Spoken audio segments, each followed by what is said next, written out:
Bienvenida. Gracias, Pedro. A ver, políticamente el nombramiento más importante creo que podemos coincidir los cuatro en que fue el de Marcelo Ebrard por el proceso interno que vivió Morena. Viri, ¿qué opinión te da la forma en la que hoy se nombra a Marcelo Ebrard? Bueno, yo creo que nos da tres señales muy importantes, Pedro. La primera es una señal de unidad. Ya nos decía un poco Epigmenio el tema de cómo pues nos muestra no solamente una señal de unidad dentro del partido, sino una señal de unidad en sentido más amplio, de tratar de incluir a grupos que anteriormente se habían sentido ofendidos por el obradorismo. No solamente estoy pensando en el sector económico, específicamente con Ebrard, sino también en el sector académico, con la nombración, con el nombramiento de... anteriormente con ACIT, Rosaura. Correcto, con Rosaura. Nos manda también un mensaje muy claro a los grupos ambientalistas que también se habían visto afectados durante el obradorismo. Alicia Bárcena pues tiene una gran trayectoria, de hecho ya comienza su carrera como ambientalista. Una segunda señal importante, Pedro, me parece que es la búsqueda de talento. Lo que vemos es un gabinete muy profesional, un gabinete que se aleja completamente del 90% lealtad, 10% capacidad que tanto dijo López Obrador. Un gabinete además de personas que no llegan solamente por ser leales a Claudia, sino que llegan incluso con mayor conocimiento del que ella tiene en muchas áreas. Siento que López Obrador por mucho tiempo se sintió oscurecido o ensombrecido y entonces por eso buscaba de pronto en su gabinete a gente que le fuera solamente leal y no necesariamente que le fuera a hacer sombra.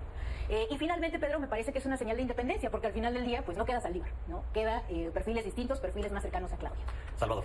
Me parece que el principal mensaje es continuidad con cambio, porque tres de los nuevos secretarios son claramente, principalmente obradoristas, que es el caso de Juan Ramón de la Fuente, que ha sido muy cercano, aunque lo jaló desde el principio para llevar las mesas de diálogo y conducir los trabajos de la transición. Que Juan Ramón de la Fuente vaya a la Secretaría de Relaciones Exteriores es un personaje muy cercano al obradorismo, igual que Marcelo Ebrard en economía, y también hace cumplir el tema de los acuerdos hechos en Morena para elegir al candidato y que iban a tener las corcholatas no ganadoras.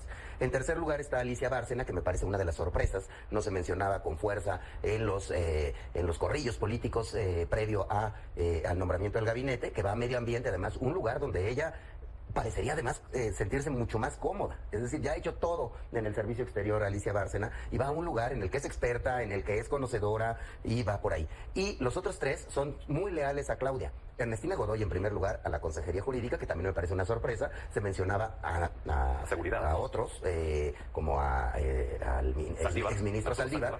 Y Rosaura Ruiz, experta en temas de educación, de ciencia, de humanismo, de tecnología, de innovación, va a ponerle un sello propio en el caso de Claudia, siendo ella científica. Y finalmente Julio Verdegué, un experto en temas de agricultura, con el énfasis que dijo la misma Claudia. Si no hay maíz, no hay país. Es decir, en la corriente de la izquierda. Ese sería mi primer saque, que es con un mensaje de sheinbaumismo, obradorismo en la promesa de campaña. Continuidad con cambio. Continuidad con cambio. Víctor Hugo, ¿cómo lo defines tú? Pero yo diría y regresaría a lo que decía Viri respecto a esta mezcla de que Andrés Manuel López Obrador privilegiaba la de 90% lealtad y 10% capacidad. Hay que decirlo que en esta ocasión, en la conformación del gabinete, Claudia Sheinbaum también ya muestra que tiene más cartas de las cuales echar mano de las que tenía López Obrador hace 6 años. Cuando llegan al poder, él no tenía tantos elementos para poder conformar un gabinete y ahora lo que tenemos es perfiles muy competentes, muy técnicos. A mí me llama mucho la atención que prácticamente todos los que vimos en la lista tienen estudios en el extranjero de posgrado. Ese es un tema muy importante. Voy a hacer una lista rápida ahí. Tenemos el caso de Marcelo Ebrard, que estudió en la Escuela Nacional de Administración de París, licenciatura. Tenemos el caso de Verdegué, universidades de Arizona y de California. Es candidato a doctorado en genética por la Universidad de California. El caso de Rosaura Ruiz, Universidad de California, posgrado también. El caso de Juan Ramón de la Fuente, Universidad de Minnesota, posgrado, además que trae 20 honoris causa, 20 doctorados honoris causa. El caso de Bárcena, estudió en Harvard. Entonces lo que podemos ver aquí es que son perfiles muy técnicos, muy estudiados, muy profesionales, que quizás en el anterior gabinete habríamos visto un privilegio más hacia la línea ideológica. Y en este momento lo que estamos viendo es esta línea académica, científica y técnica por parte de Claudia Sheinbaum que se está manifestando en estos perfiles. Y nada más cerraría este comentario con lo que preguntabas originalmente. El caso de Marcelo Ebrard, muy llamativo cómo ya se da este cierre de filas. Nosotros vimos de primera mano aquí en Milenio, lo vimos como periodistas, lo ríspido que fue el proceso interno, y a la par lo que está haciendo Claudia Sheinbaum es echar mano de un peso pesado que va a poder estar ahí en uno de los momentos más críticos que vendrá en los primeros años de su gobierno, que va a ser la renegociación del TEMEC, con un gobierno estadounidense que no sabemos quién lo va a encabezar. Hablabas del tema académico, si mal no recuerdo, creo que 3 o 4 son emanados de la UNAM también, de estos nombramientos. Y si lo tomamos en el contexto del conflicto que trae hoy en día el presidente López Obrador con la UNAM, pues también habría también algún mensaje, ¿no? En una especie de reconciliación. En el caso de Ernestina Godoy, Viri, le tocará asumir una posición muy complicada en un momento especialmente difícil por el tema de la reforma al Poder Judicial. Sin duda, yo creo que Ernestina Godoy es parte de un enroque que se quiere hacer dentro del gabinete de Claudia, en donde no solamente va a estar Ernestina, muy probablemente también va a estar Omar Harfuch, que fueron dos de las piezas claves que lograron la reducción de criminalidad y de homicidios en la Ciudad de México. Lo que sucedió en Ciudad de México, que es verdaderamente histórico, no se podría explicar si no fuera por la coordinación estrecha que existió entre estos dos personajes.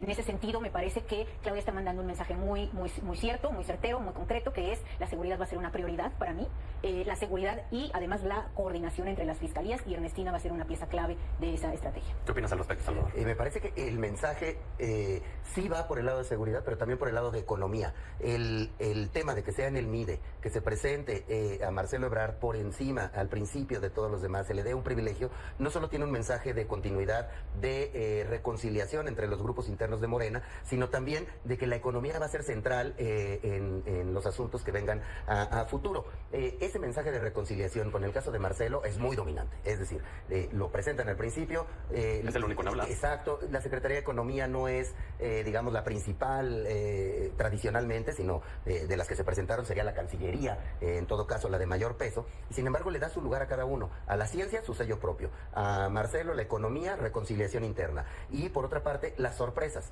Una sorpresa del lado de ella, que es Ernestina Godoy, que va a estar muy cercana y que seguramente, como dice Viri, va a llegar Omar García Harfuch, que ya hizo dupla eficiente, hay que decirlo, con Ernestina Godoy en la Ciudad de México. ¿Cómo vislumbras el papel de Ernestina Godoy? Me parece que en un principio tendrá que ser ir a entender, a conocer, a ver hacia dónde va la reforma judicial, y en algún momento podría dar el salto al gabinete, ya sea hacia la Fiscalía, que sea un momento en el que la colocan cerca de la posición de ser la sucesora de un fiscal, en el que se rumora, se habla de que por la edad podría dejar su cargo antes de lo que le toca. Entonces, me parece que ahí hay esa combinación de factores. ¿Tú cómo ves a Ernestina, Víctor Hugo? Si el cargo de la Consejería Jurídica de la Presidencia es muy importante, es de los más estratégicos. Recordemos nada más el papel, el peso que tuvo Julio Scherer al principio del sexenio de Andrés Manuel López Obrador. No estábamos hablando de cualquier persona, no estábamos hablando de cualquier cargo. Ahí obviamente Claudia Sheinbaum se lleva una de las personas en las que más confianza tiene, una persona que le va a estar cuidando las espaldas y que, como bien decía Salvador, como mencionaba Viri, pues va a tener enfrente varios flancos que atender, particularmente la reforma al Poder Judicial. Ese va a ser uno de los temas centrales que vamos a tener ahí. Yo diría que también es una de las sorpresas que nos llevamos el día de hoy, porque esperábamos, en todo caso, uno de los pronósticos que haríamos los periodistas y que siempre solemos equivocarnos en estos, era que Saldívar iba a estar ocupando esa cartera, ese espacio. Y al no llegar ahí, se abre la pregunta, ¿a dónde va Arturo Saldívar? Porque realmente el perfil que él tenía era un perfil jurídico. Bueno, tiene, obviamente es un ministro de retiro. ¿Hacia dónde iría una vez que ya se ocupó el principal cargo jurídico del gabinete presidencial? Ese es uno de los temas que vamos a estar pendientes para la próxima semana. Yo diría también que estaremos pendientes a lo que va a pasar con Gobernación, que va a ser la otra gran cartera que tenemos que ver ahí. Que ahí se habla mucho de Mario Delgado. Que sería el que conoce todo el entramado político del país. Yo diría también que sorprende mucho lo de Ebrard, regreso también a ese punto. La ficha que distribuyó el equipo de Claudia Sheinbaum también lo establece claramente. El que encabeza esta lista es Marcelo Ebrard. Él es el número uno en esta ficha de los perfiles que el día de hoy fueron dados a conocer. Entonces, sí sorprendió lo que dio a conocer el día de hoy la presidenta electa. Regreso, que es un perfil también que está apaciguando, y coincido ahí con lo que decía Pigmeno y con lo que decían Viri y Salvador, a los mercados. Este es un mensaje para tratar de tranquilizar y para poder enviar una noción de moderación, me pareciera incluso. Claro que el tipo de cambio incluso recibió con buenos ojos, ¿no?, el nombramiento de Marcelo Ebrard, y que sí va a tener una tarea muy relevante con la revisión del TMX, y tomamos en cuenta que es muy probable que Donald Trump llegue de nuevo a la Casa Blanca y que el jefe negociador sea de nuevo Robert Lighthizer. Claro, yo creo que hay varios mensajes que los mercados tomaron bien. Uno es sin duda la interlocución que va a llevar a cabo Marcelo Ebrard con los grupos empresariales. Por otro lado, también hay un mensaje muy claro en materia climática. Si vemos cómo introduce Claudia a muchos de los perfiles, varios de los aspectos que ella enfatiza mediante su introducción es cómo ellos tienen experiencia específica en cuestiones energéticas y de cuestión climática. Eso lo enfatiza en el caso de Bárcena, lo enfatiza en el caso de en varios de los perfiles. Entonces, me parece que ese también es un mensaje muy bueno para los mercados que buscan que haya inversiones en energía limpia en este país, y todo indica que se está pavimentando una vía para que exista esa posibilidad para los mercados. Y finalmente me parece que también otro mensaje que se manda es un mensaje de experiencia. La edad promedio del gabinete es 69 años. Nunca habíamos tenido un gabinete, o bueno, de estas 6 personas, claro, digamos, de estos 6 grupos, nunca habíamos tenido un gabinete con tal edad. Nunca, desde el periodo democratizador mexicano. Entonces se manda un mensaje muy claro de experiencia, de profesionalismo, y de que estas personas saben de lo que están hablando. Sobre lo que decías del medio ambiente, en específico, por ejemplo, Alicia Bárcena, hoy en día la canciller es quien termina encabezando las negociaciones de México a nivel internacional en las cumbres climáticas, y es quien pone los términos para firmar o no un acuerdo sobre cambio climático. De ahí que sea tan relevante su papel en medio ambiente, ¿no? Claro, 100%. 2 biólogas, de los 6 que presentan, 2 biólogas, 3 de ellos con experiencia directa, ya sea en materia de agricultura, cambio climático o agua. Salvador. Sí, los expertos, no lo referí en mis primeras intervenciones, pero como dice Miri y Víctor, el perfil experto en las 6 carteras es de destacarse de manera muy importante. Y por otra parte, también, ¿qué nos dice de los que no llegaron? Por ejemplo, a la Consejería Jurídica no llega Arturo Saldívar. ¿A dónde va a ir Arturo Saldívar si es que integra el gabinete? ¿A dónde va a ir? ¿Por qué en educación no fue Rosaura Ruiz? ¿Quién va a ir a educación?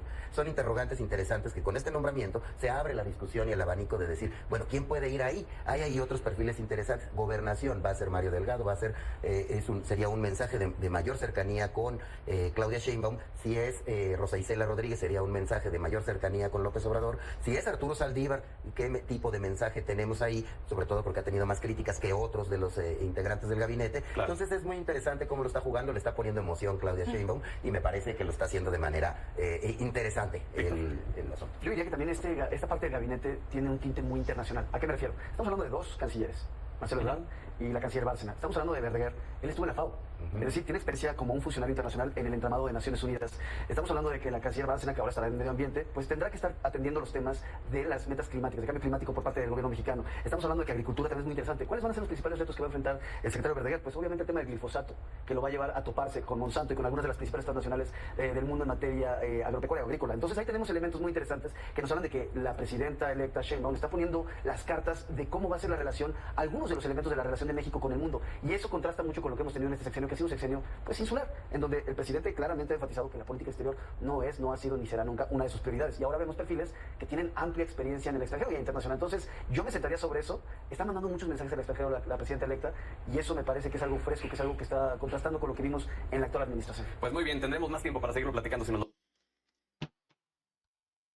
Pues primeras impresiones, ya lo habíamos visto, amigos, la mayoría de medios aplaudió Bienvenida. Gracias. el hecho de las primeras 6 personas que están cubriendo las diferentes secretarías. La más cuestionable, probablemente la de Marcelo Ebrard, por el hecho de decir pues, cómo se empezaba a dirigir a la doctora Claudia Sheinbaum cuando estaban en la contienda interna.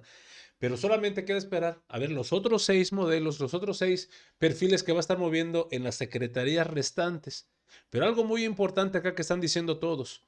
La doctora Claudia Sheinbaum está apostando ahorita mucho por la carga curricular que pueda tener cada uno y por la experiencia en cada área. Y por este tema, creen que hay un encontronazo con el presidente López Obrador. Imagínense cuáles son las ganas de que se peleen estas dos figuras públicas y realmente queridas para darles cierto agrado a la oposición. Así de graves están, amigos. Hasta aquí la información al momento. Espero que haya sido de tu agrado. Si te gusta este contenido y te gustan estos videos, apóyanos por favor suscribiéndote y regalándonos ese poderosísimo like. Yo soy Pedro para Radar Informa y te agradezco el tiempo que me regalaste para ver el video y nos estamos viendo en una nueva transmisión. Y recuerden, amigos, seguimos evolucionando junto a la 4T. Que sigas teniendo un excelente día.